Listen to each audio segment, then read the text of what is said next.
Hello, my friends, and welcome to Kurt Bergland's Baseball World. I need to answer some questions right off the bat. He's not sorry. There is no remorse.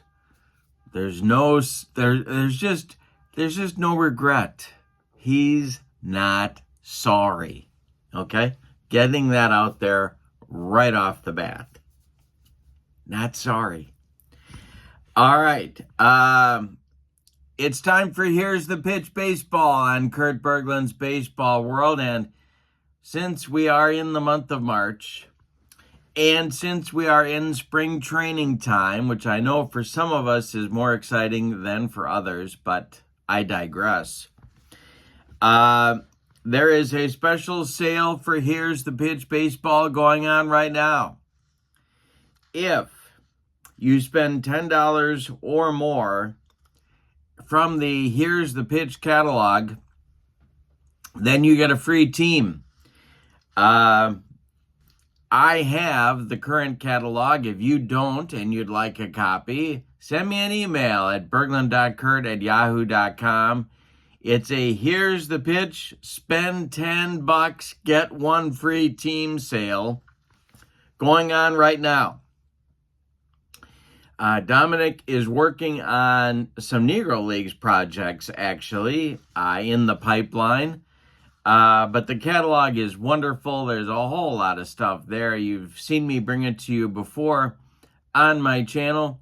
So it's a great time to order and you can get some free stuff. So if you don't have the catalog, send me an email, Bergland.kurt@yahoo.com. And if you do have the catalog, well, you can reach out to Dominic, DJC Golfer at sbcglobal.net, and he will set you up with what you need. So that is the Here's the Pitch sale. It's only for the month of March, so you got to act fast. All right. Today, in our replay, it is October 15th, 1970. And what that means is it's time for a replay of Game 5 of the 1970 World Series. Now, the 1970 World Series, you might look at it on the face of it and say, not very interesting. The Orioles pretty much plowed through the Cincinnati Reds, and that's all there is to know, except that's not all there is to know. Sparky Anderson had about, well, depending upon how you count healthy, he had about 5 healthy pitchers, maybe 6, to get through that World Series with and try and contain one of the all-time offenses in Major League history. Now, these pitchers in the Cincinnati pitching staff developed all kinds of arm trouble. Now, Sparky, of course, managed to win not only the National League Western Division in 1970 with his Cincinnati Reds, the first title for the little Big Red Machine, the youthful Big Red Machine. The Big Red Machine not quite at its prime, but he still did it. He won the National League West, and then he won the National League pennant. But those pitchers, he kind of blew through a lot of arms. Now, it could be coincidence. Absolutely. Could be coincidence. Or it could be Sparky. I don't know. I guess some of the blame may go at the doorstep of Mr. Anderson. Regardless, one of those pitchers with a wounded wing is going for the Reds in today's game, and I don't know why he was. His name is Jim Merritt. He had a long history as in the 60s as being an accomplished left-hander. But his arm was pretty shot by Game 5 of the 1970 World Series, and he lasted less than 2 innings. So we'll see how this goes. For the Orioles, it's going to be another left-hander. It's Mike Cuellar and his screwball. So in real life, the Orioles won this game and the World Series by a score of 9-3.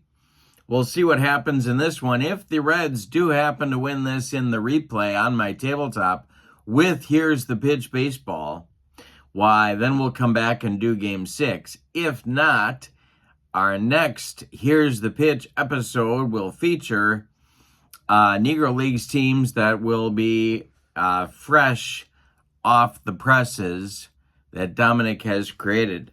So we'll see what happens there, but without any further ado, let's go to the field. We're at Baltimore's Memorial Stadium. We're going to check out the lineups, the batting orders, and roll some Here's the Pitch baseball. When you order World Series teams for Here's the Pitch baseball, you get these wonderful cover cards with the record and the accomplishment of that team. You also get roster cards. Position players go on the left column, pitchers go on the right column. Very handy for making substitutions. We are using the as-played lineups, my friends, because if we don't, heads explode all over this great land of ours. And here is Sparky's lineup for Game 5. Bobby Tolan leads off in center field. Pete Rose bats second and right. Tony Perez bats third at third base. Johnny Bench bats fourth. He'll catch. Lee May bats fifth. He's at first base. Hal McRae bats sixth. He's in left field. Tommy Helms bats seventh. He'll play second base. Davey Concepcion bats eighth. He'll play short. And on the mound, it's the sore-armed Jim Merritt. But when he was healthy in 1970, he was mighty good. 20-12 with a 4.08 ERA. 234 innings of work, 35 starts. All right, for the homestanding Orioles on the brink of, doing a little damage to that memory of the 1969 World Series that they let get away from them. There's their cover card. There is the Orioles roster card. Position players on the left, pitchers on the right. And here is their lineup. Mark Belanger. This is Earl Weaver's lineup. Mark Belanger leads off at short. Paul Blair bats second in center field. Frank Robinson bats third and right. Boog Powell cleans up at first base. Merv Rettenman bats fifth and left. Brooks Robinson bats sixth. He's going to play third base. Batting seventh, it's second baseman Davey Johnson. Batting eighth, it's the catcher, Andy Etchebarren, and batting ninth, it's Mike Cuellar. In 1970, Cuellar, you could make a pretty good case that he was the ace of the staff in 1970, although McNally and Palmer were also excellent.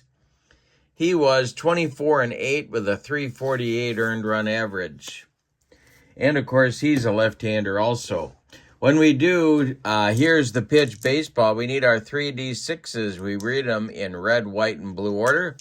And Bobby Tolan steps into the batter's box, and we are ready to go with the first pitch of the ball game.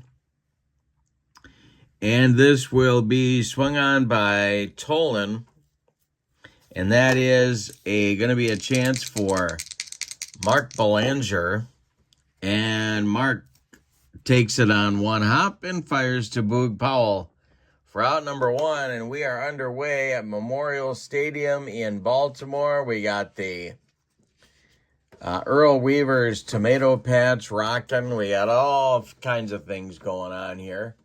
But there's one down in the top of the first, and I hope I get a chance later in the game to talk about Bobby Tolan, because, boy, the more I watch this guy play on the YouTube, have you been to the YouTube? The more impressed I am. This guy could really, really play baseball. And impresses me. Of course, injuries kind of derailed that as well. Now it's Pete Rose. Cuellar deals to Rose, and a base hit for Pete Rose. This goes right back through the box. It's a 64 hopper out to Paul Blair, and the Orioles have a man on with one out in the top of the first, and Tony Perez comes to the plate. I'm sorry, the Reds have a man on with nobody out, with one out. I'll get it right. Don't you worry. The stretch by Cuellar and the delivery, and that's ball four. Cuellar, of course, was well known for having early inning difficulties, but if you didn't get him early, you were going to lose. And so he's true to form here in the first inning. Perez draws a walk. Rose goes to second. Bench comes to the plate. Double play depth for the Oriole infield, and the delivery by Mike Cuellar is swung on and hit to left and deep. Oh, wait a minute. Oh, I'm wrong. That one goes foul. Just foul. And everybody in Baltimore breathes a sigh of relief. The next delivery is hit to third. That's Brooks Robinson. And Brooks Robinson, well, we got to check his fielding rating. He is a 2. And Robinson to his left gloves it, goes to Davy Johnson for 1, and the relay to Boog Powell is in time for a rally-killing, soul-crushing, and inning-ending. And around the horn, 5-4-3 double play turned by the Orioles, just what Mike Cuellar needed. We go to the bottom of the first, and it's the Reds nothing, and the Orioles coming to bat. Here's Jim Merritt dealing to Mark Belanger, the Orioles shortstop. And Belanger swings. It's a little tap, I think, out in front of home plate. It is. Johnny Bench pounces on it and fires down to Lee May for out number 1. All right. Next up, Paul Blair, the Orioles center fielder. Merritt winds and delivers to him, and it's hit in the air to center. This is Bobby Tolan country, and he puts it away for out number 2. Frank Robinson is up there now with nobody on base. Boog Powell would be next. Jim Merritt kicks and deals, and this is going to be a chance for Tommy Helms at second. It's popped up into short right field. Tommy Helms calling and taking for out number 3, and Jim Merritt gets to go back to the dugout and rest his arm. We have played 1, and we have no score in Baltimore in Game 5 of the 1970 World Series replay. Lee May, Hal McRae, Tommy Helms, 3 right-handed batters against Mike Cuellar up there in the second. The delivery to Lee May is going to be just foul. All right, the next one is going to be a base hit for Lee May. That goes to left field, drops in front of Merv Rettenmund, and the Reds have a leadoff man aboard in the top of the second. Here's Hal McRae. The stretch by Cuellar, the pitch to McRae. And we may have a rare play check. Let's see what we got here. We do not have a rare play. It's taken for a ball. The next delivery, the stretch and the delivery by Cuellar, is going to be ball 4. So another inning where 2 base runners reach against Cuellar.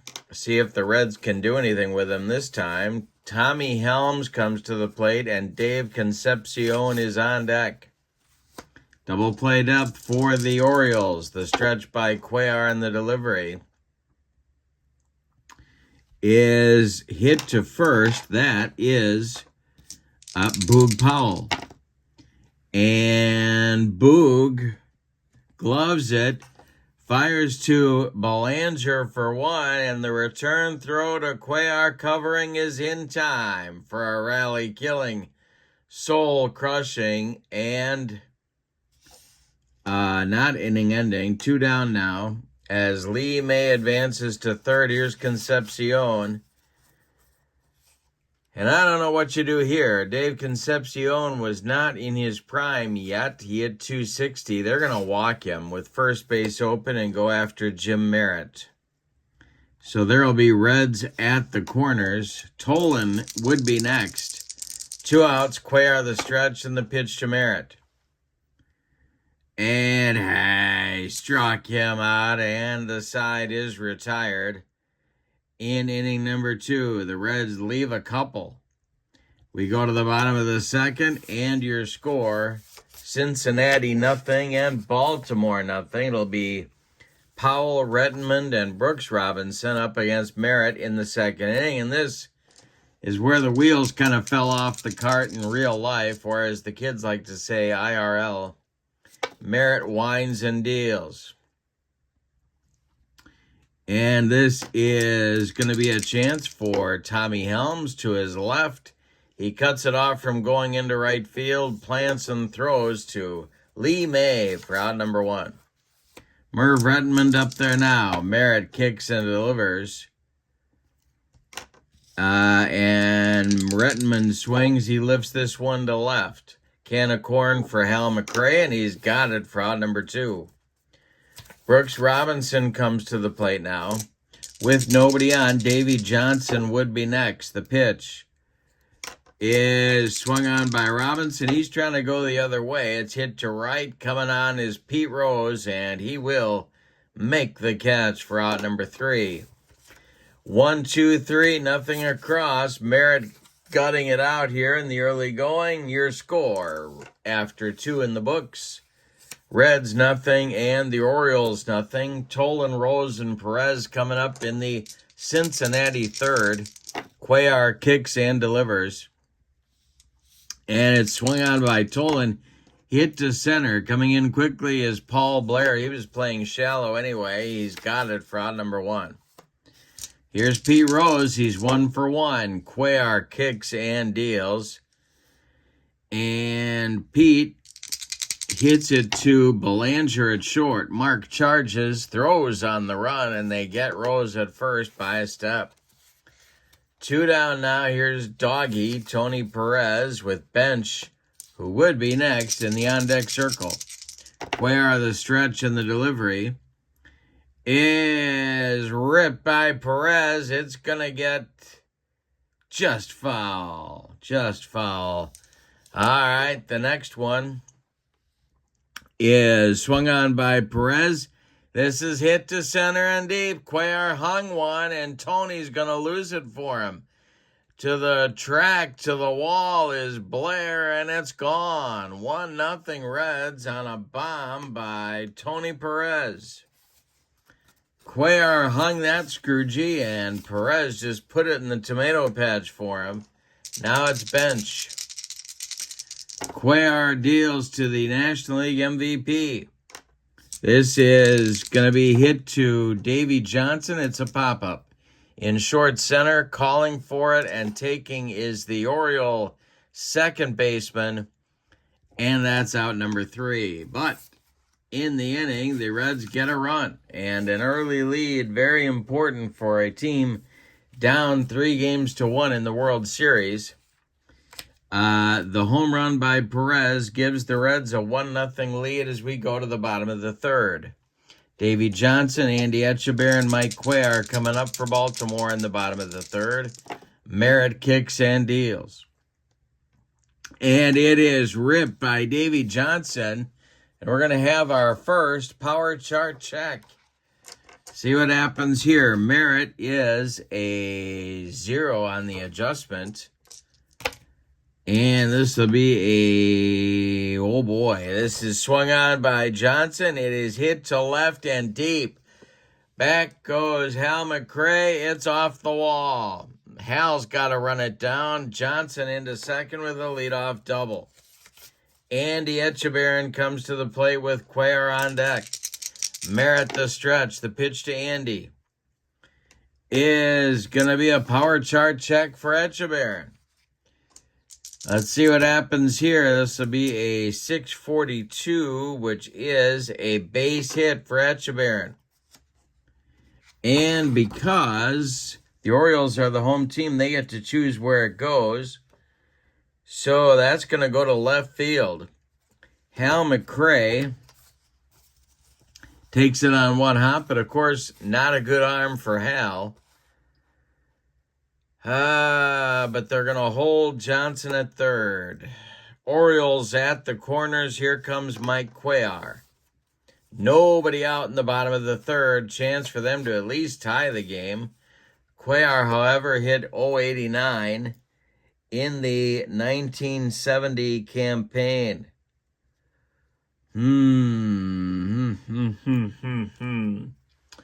Well, maybe the best thing to do here is to have him lay a bunt down. He is a 5-bunter.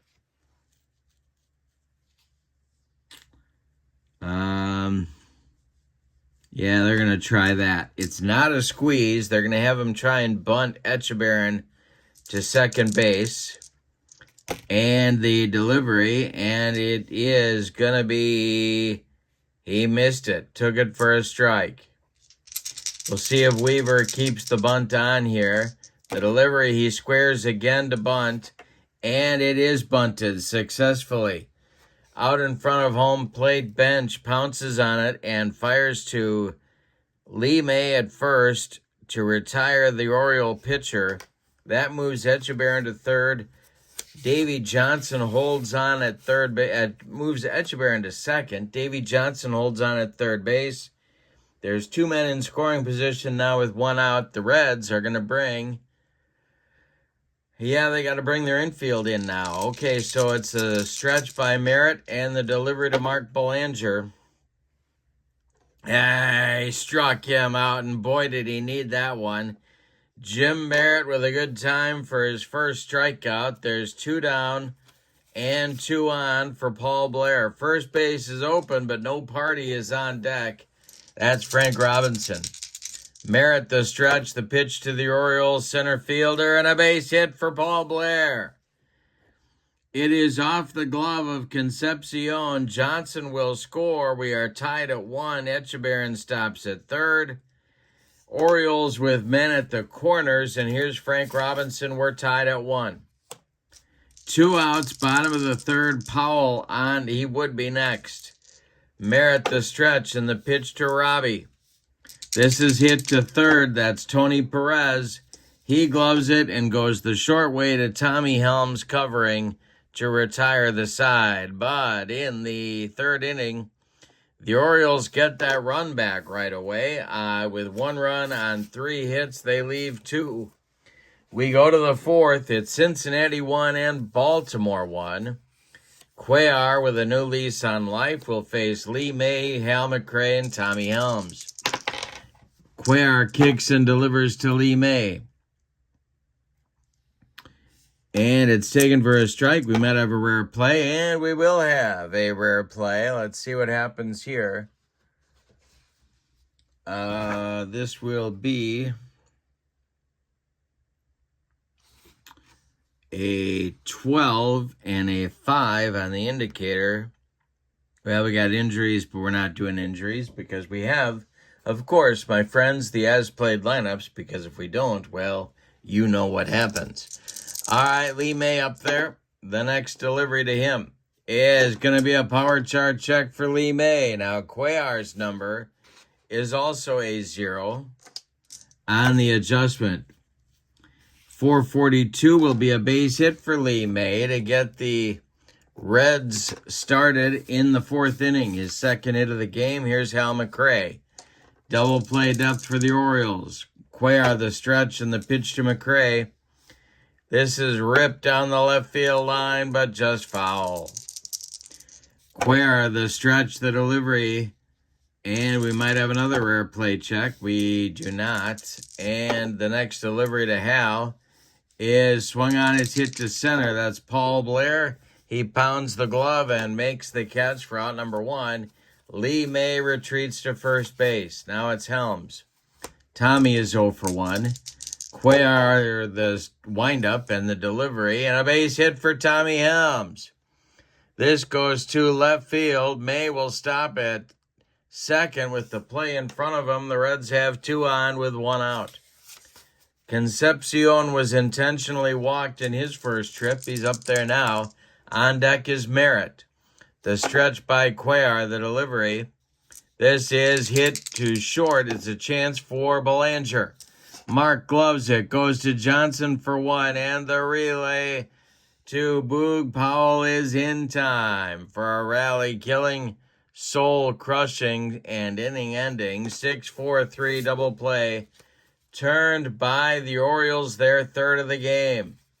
We go to the bottom of the 4th, and your score, Reds 1, Orioles 1. We got a good one in Game 5. If the Reds lose, Well, it's all over, and the Orioles can pop the bubbly. Boog Powell, Merv Redmond, and Brooks Robinson coming up here in the bottom of the fourth. Merritt kicks and deals to Boog. It's a swung on and a fly ball hit to center. It's Tolan back a few steps, but he's got room and puts it away for out number one. Merv Redmond, the Orioles left fielder, up there now. Merritt kicks and delivers to him, and Merv hits one to center. Rinse and repeat. Tolan in left center will run that one down for out number two. Now it's Brooks Robinson, the third baseman, the MVP of this series in real life.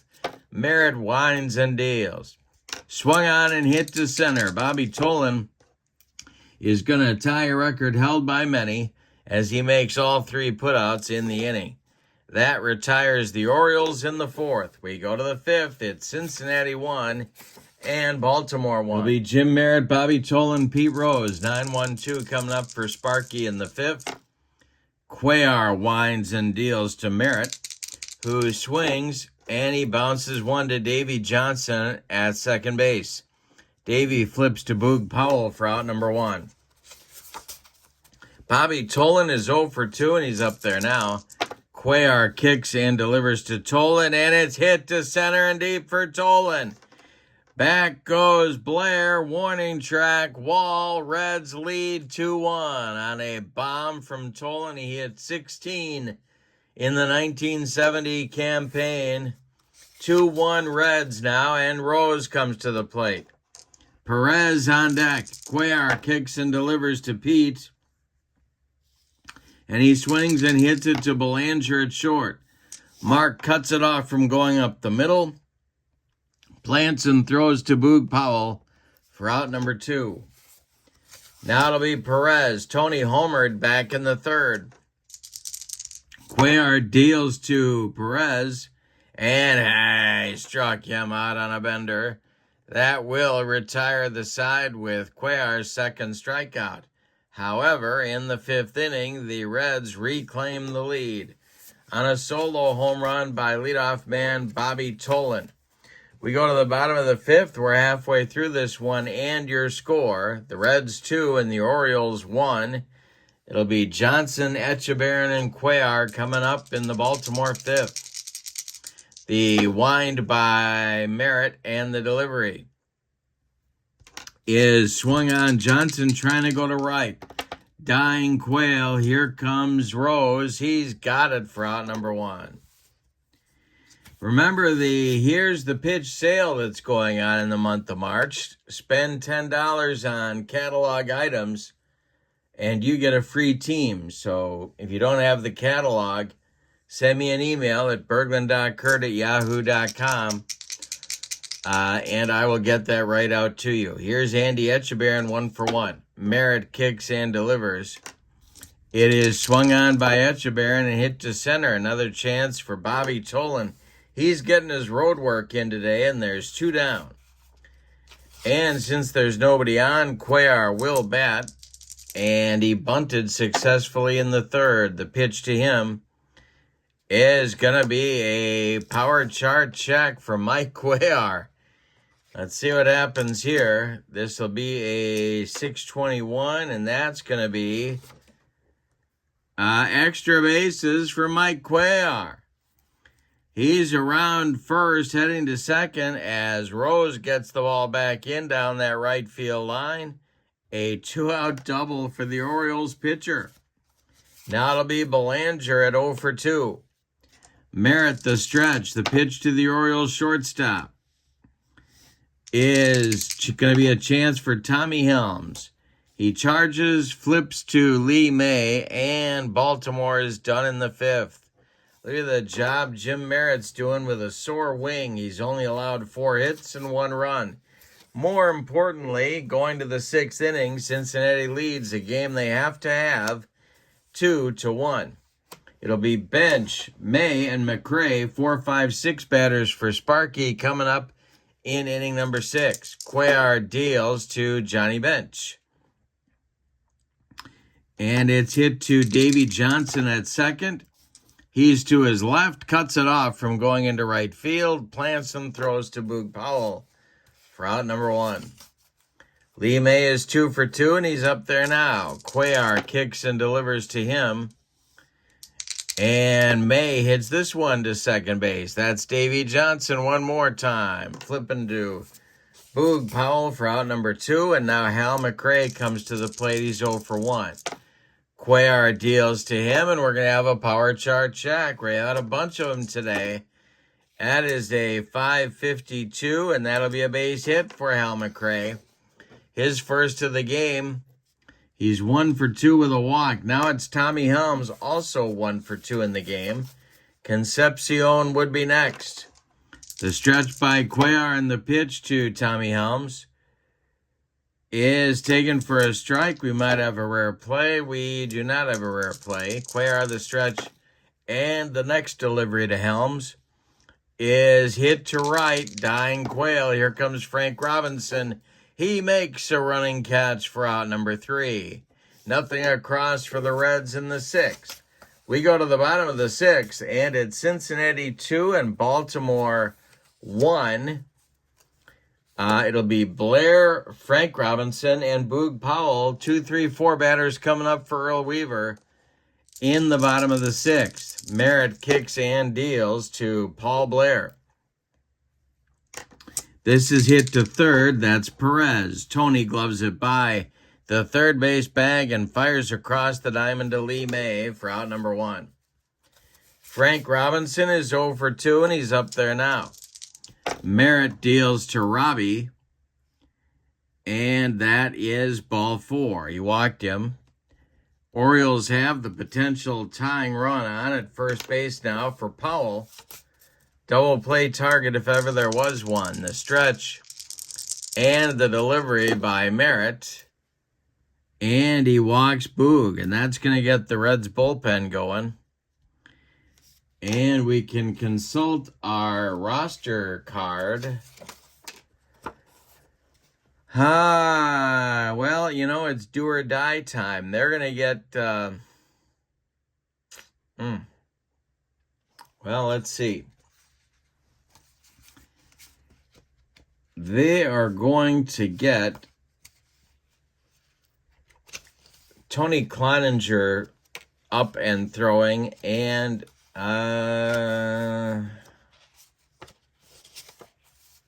it's too early for their short man, Clay Carroll.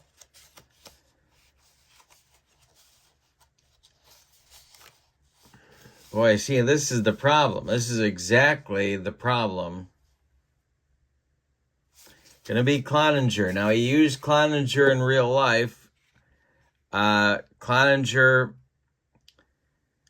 well, he was both a starter and reliever. So Cloninger will get going here and start throwing in a hurry in that Reds bullpen.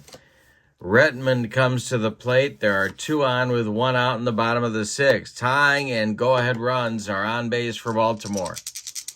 Merv is 0 for 2. Merritt, the stretch, and the pitch to him is a base hit for Redmond.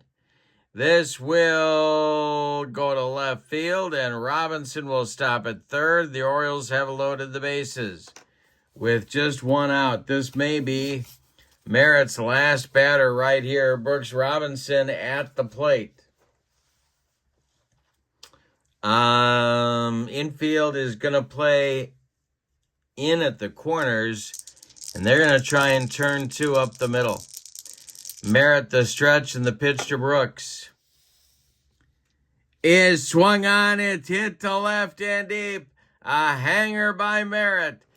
Back to the wall goes Hal McRae, and it's gone. A grand slam home run by Brooks Robinson puts Baltimore in front 5-2. Here comes Sparky making the long walk out to the pitcher's mound. That's going to do it for Jim Merritt. All right, the left-hander, the tall left-hander goes 5 1/3 innings before he gets shelled. And, of course, he was also shelled in this game in real life. Tony Cloninger is on. He's a right-hander. He's going to bat. Well, they're going to do a double switch. Cloninger is going to bat in Hal McRae's spot.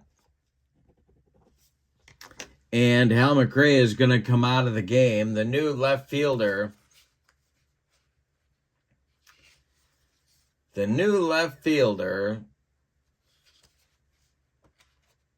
They're going to stick with a right-handed batter. No, Angel Bravo's a left-handed batter. Never mind. They're going to stick with Jimmy Stewart as a switch hitter, so he can bat righty, and he's going to bat in the 9 spot. He will play left field.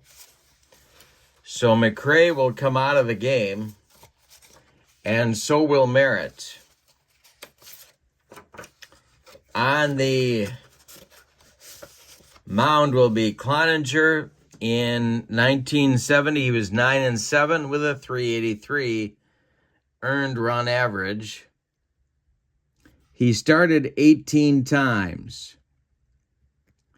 And he relieved 12 other times. So he's on to face Johnson, who's up there with 1 out and nobody on. The grand slam by Robinson has put the Orioles back in front and has reignited the Baltimore crowd.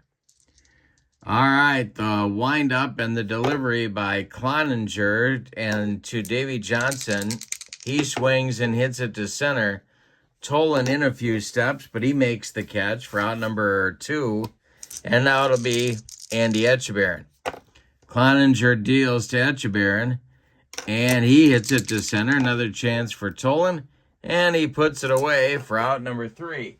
However, the horses have all escaped the barn as the Orioles put up a 4 spot on 2 hits and take a 5-2 lead after 6 innings. And you can say it with me, my friends. Oh, those bases on balls. Merritt's 2 walks with 1 out in the inning. Well, that set up the grand slam. All right, for the Reds in the 7th, they've got some work to do. It'll be Concepcion, Stewart, and Bobby Tolan. Cuellar winds and delivers. It is swung on by Concepcion. It's hit to third. Brooks to his left, gloves it, plants and throws to Boog Powell for out number 1. Jimmy Stewart up there now, mostly a pinch hitter in 1970. The delivery to him is a swung on. It's a base hit for Stewart up the middle. Blair collects it and gets it back in. So the Reds have a 1-out base runner. Here's Tolan, who homered to put the Reds back in front in the top of the 5th. Cuellar the stretch, the pitch to Tolan. And hey, struck him out.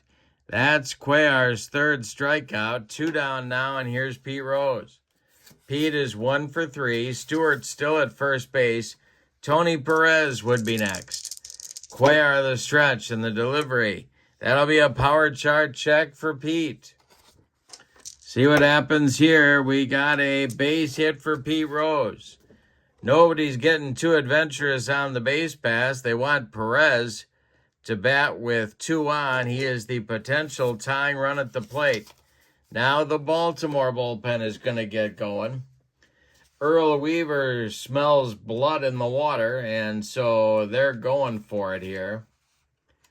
The bullpen, that'll be right-handed side armor Dick Hall, and he will be joined by, let's see, they're going to go with Pete Rickert.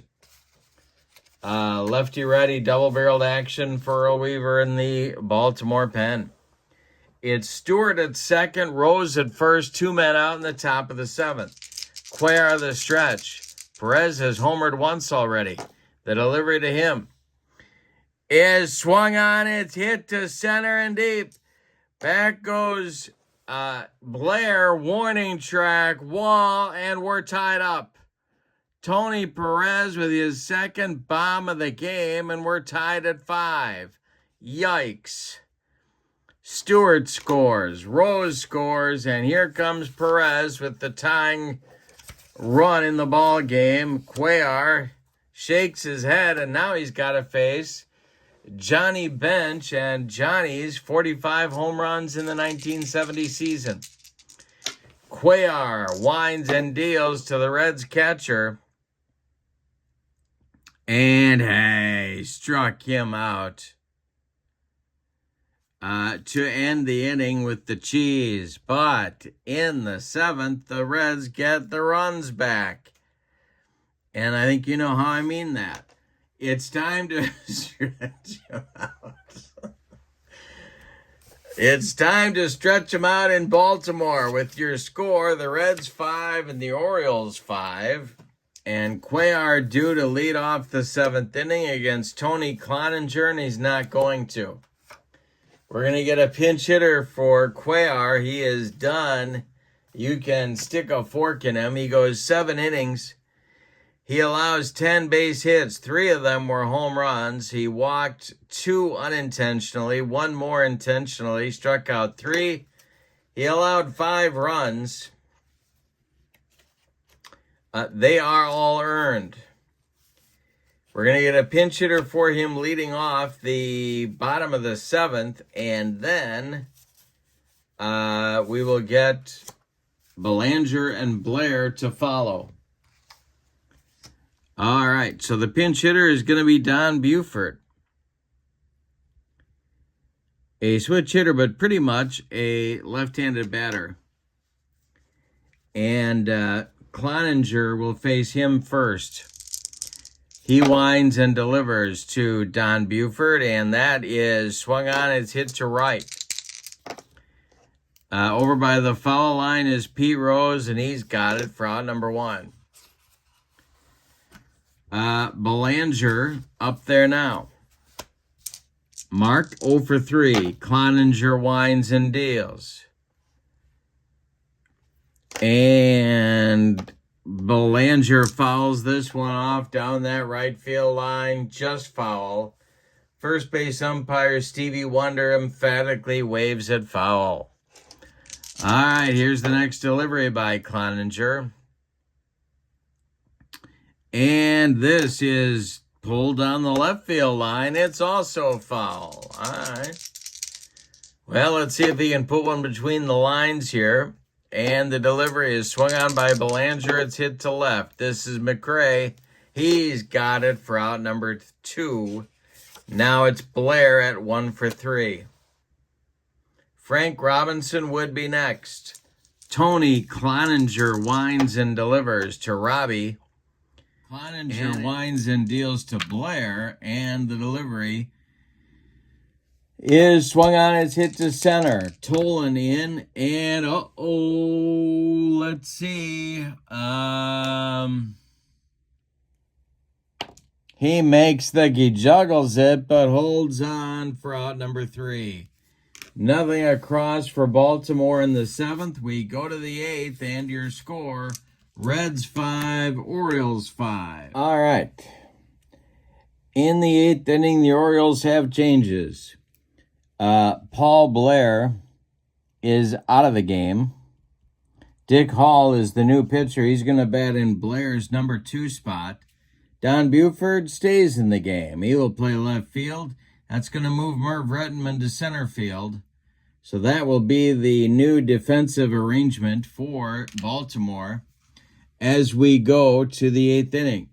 Now, Lee May is going to lead it off for the Reds. Standing in the on-deck circle is pinch hitter Ty Klein. He will bat. Dick Hall is on, and Hall in 1970 was 10-5 with 3 saves and a 3.08 earned run average. Dick Hall in 1970 was 472 years old. All right, here we go with Lee May at 2 for 3. We got a tie game at 5. We're in the 8th. Hall, the windup and the delivery, and we might have a rare play. We don't. Next delivery by Hall, and struck out Lee May with a sidearm bender, and there's one down. Here comes Ty Klein, a left-handed pinch hitter acquired from the Expos during the 1970 season. He's 1 for 2.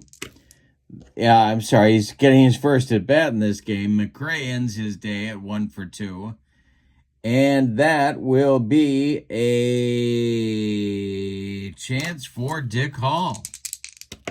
It's a little comebacker. He gloves it, takes a couple steps toward Boog Powell, and throws him the ball for out number 2. Now it's Tommy Helms with nobody on base. Hall deals to the Reds' second baseman, and it's hit to left. Buford is there and puts it away for out number 3. A 1-2-3 8th inning for Dick Hall. We go to the bottom of the 8th, and your score: the Reds 5 and the Orioles 5. Clay Carroll is coming on. He's going to be the new Reds pitcher, and he will bat in the number 6 spot where Ty Klein just batted. They also have Wayne Granger, who, this is going to surprise you, also had a sore arm. But he might get called on later. But for now, it's Carroll, 9-4 with 16 saves and a .259 earned run average. He's going to face the meat of the Baltimore order: Frank Robinson, Boog Powell, and Merv Rettenmund. The wind and the delivery by the man they call Hawk is going to be ripped by Robinson, and it's inside the left field line. It's going to get down and rattle around in the corner. Jimmy Stewart has to go get it. And with no sign of Mr. Potter, Frank Robinson is going to cruise into second with the go-ahead run right there in scoring position. And here's Boog Powell, nobody out. They're going to walk Boog right there and put runners at first and second for Merv Rettenmund. Now, 1970 was Merv's big year at 322. Could bunt here. I don't think Earl Weaver would do that, so I'm going to stick with him. The Reds, for their part, are going to get Wayne Granger going in the bullpen. They were hoping for a little more out of him, but was not. Maybe it's they were hoping for more out of Clay Carroll, but maybe that's not going to happen. So we'll see what happens there. Granger is up and throwing. Rettenmund at the plate, 1 for 3. Carroll the stretch, the pitch to Merv is swung on. It's hit to center. This is Tolan, and Bobby Tolan will make the catch in short center for out number 1. Robinson holds, so does Boog Powell, and now it's Brooks Robinson at the plate. He hit the big grand slam to put the Orioles ahead at that time in the bottom of the 6th. If he does it again, well, I think they can pop the bubbly. Carroll the stretch, the delivery to Brooks. Base hit for Brooks Robinson into right center field. Tolan over to cut it off from getting into the gap. Robinson around third. He's going to score. Boog Powell goes to third. It's 6-5 Baltimore, and that's going to do it. Here comes Sparky. He wants Wayne Granger, even though he can't lift his hand high enough to shave his face. But Granger is getting the call here right now anyway. So Carroll's done after a third of an inning. He allows 2 hits and a run. More trouble, though, for Cincinnati because there's Orioles at the corners with 1 out here. Here's Johnson. The infield for Cincinnati moves in. They trail by a run at 6-5. Eddie Watt and Pete Rickard are throwing in the Baltimore bullpen. Granger the stretch and the delivery. And this will be a power chart check for Davy Johnson. Let's see what happens here. This will be a 646. That's a base hit for Johnson. It goes to right field. Powell will score. Stopping at second is Brooks Robinson. It's 7-5 Baltimore in the bottom of the 8th. Here's Andy Etchebarren. 1 out. Granger the stretch. The pitch to Andy is hit to center. This is Tolan coming on. He's got it for out number 2. Holding at second is Brooks Robinson. And now it's Buford. Belanger would be next. Granger trying to stop the bleeding. The stretch and the delivery. And a base hit for Buford. This is a power chart check to right. And Buford will, let's see, that's a 63. We subtract 8. That's down to a 55. It's a base hit for Buford. To right field, they're going to wave Brooks Robinson. And Rose is going to get a chance to gun him down here. He's a 3. Rose's arm is a 0, I believe. I checked that before the game. He did. I did. And he is. So 2-5. He's going to slide in safely. Rose's throw is coming home to Johnny Bench. And they got him at the plate. Brooks Robinson tries to score on a single to right by Buford and gets gunned down by Pete Rose. But the damage is done for Cincinnati. The Orioles get 2 runs in the 8th on 4 hits. They leave 2. We go to the 9th inning, and your score is Baltimore 7 and Cincinnati 5. Changes for Baltimore. Eddie Watt comes in out of the bullpen to try and close it. He was 7-7 in 1970 with 12 saves and a .325 earned run average. He's going to face a pinch hitter for Davey Concepcion. It's going to be Bernie Carbo.